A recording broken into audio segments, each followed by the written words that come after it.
ご理解第66節。人間は勝手なものである。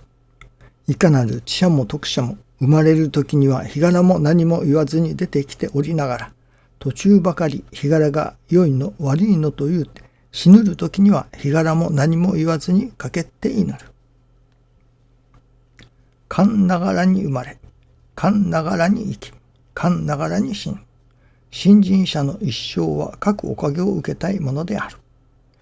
出物、腫れ物、ところを嫌わずというが、信心しておれば、ところを嫌わしてくださる神様。生きるも死するも送り合わせを願い。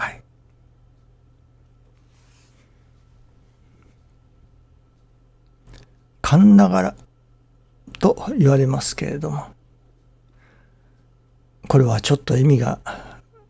違ってくるかもしれませんが、ながらということがありますね。何々しながら、何々をしながら何かをするという、一緒にするということでしょうか。勘ながら、神様とながらだと。本当の意味は勘ながらというのは、神様のお働きの中でというのでしょうか。そういう意味だろうと思うのですけれども、このながらというのを何々しながらというふうにいただくと、神ながら、神様をしながらというのでしょうかね。何か神様と一緒に何かをさせていただくというような意味合いにいただけるような気がするのですね。そういただいたのは今朝が初めてですが、噛みながら、本を読みながら、仕事をしながら、運転をしながら、噛みながらですね。神様と一緒、神様と共にという感じがしませんかね。実は今朝は起きた、目が覚めた時から何かしら心がウキウキするのですね。別に何かがどうあったというわけでもないのですけれども、でまた今日何かがあるというわけでもないのですけれども、不思議と心がウキウキしておりました。さあどういうことだろうかと思っておりましたけれども、それでいつものように血圧を測りながら iPhone を見ていろいろチェックしておりましたら、数日前にポドキャストを始めさせていただきましたね。そのもう3、4日経つでしょうか。それで改めて iPhone のポドキャストアプリというのがありますが、そのポドキャストアプリで検索をしてみましたら、私の番組がやっと検索に引っかかりました。登録に3、4日かかったことになりますけれども、これで何か誰でもどこからでもいただけるようになると。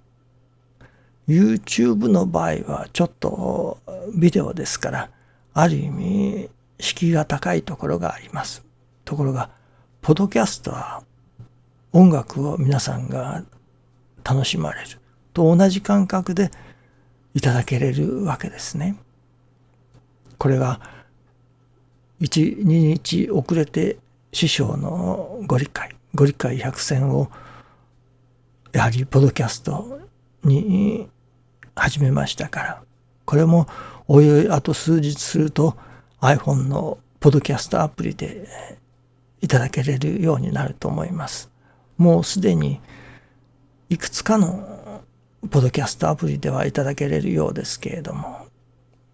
iPhone のポドキャストアプリで番組が配信されるようになると、その番組を登録しますと、いつでもその番組がいただけますね。実はこの iPhone に出会い、もう4、5年前でしょうかから、このポドキャストというのは一体何なんだろうかと、どういうふうにして使うのだろうかと気になっておりましたけれども、そのことが分かりませんでした。数日前に、なるほど、こうするのかというのが分かりました。それからポッドキャストによる番組の提供ということになったわけですけれども、そして今朝初めて iPhone のポッドキャストにも番組が載っておる、出てきた、検索ができた。このことを神様が喜んでくださったのではないかなと思わせられております。もうその始まりは 4,5 年も前になりましょうか。その頃から神様が何かサインをしてくださってあったのですね。そしてその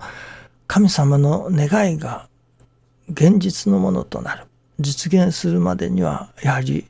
数年かかったわけです。神様の願いが、神様がサインを出されて、そして人間が動き出して、その神様の願いが成就するというのでしょうか。少なくともその願いが叶うことのための短所が開かれるというのでしょうかね。そのためにはやはり数年かかることがあるということですね。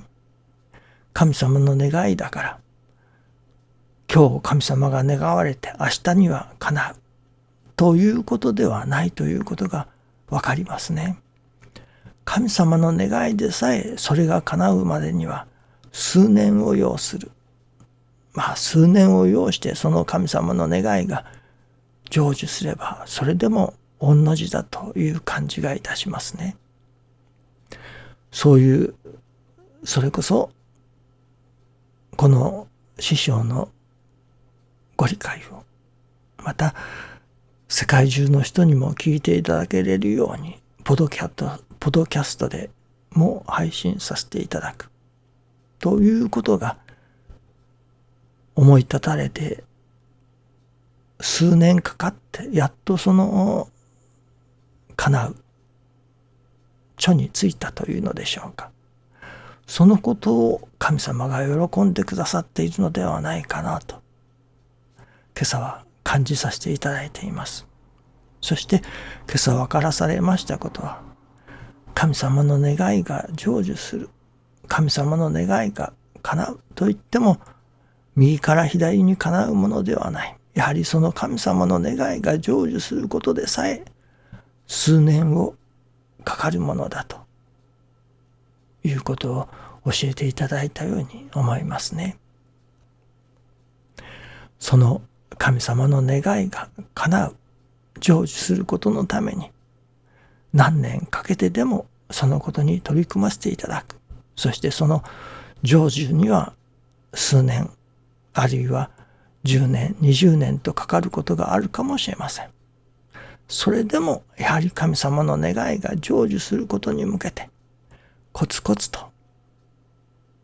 努力させていただきたい、精進させていただきたいと思いますね。そのことがなったときはやはり神様の喜びであり、その喜びが私どもの心の中に照り返ってきて、私どもの喜びともなさせていただけれるということですね。どうぞよろしくお願いいたします。ありがとうございます。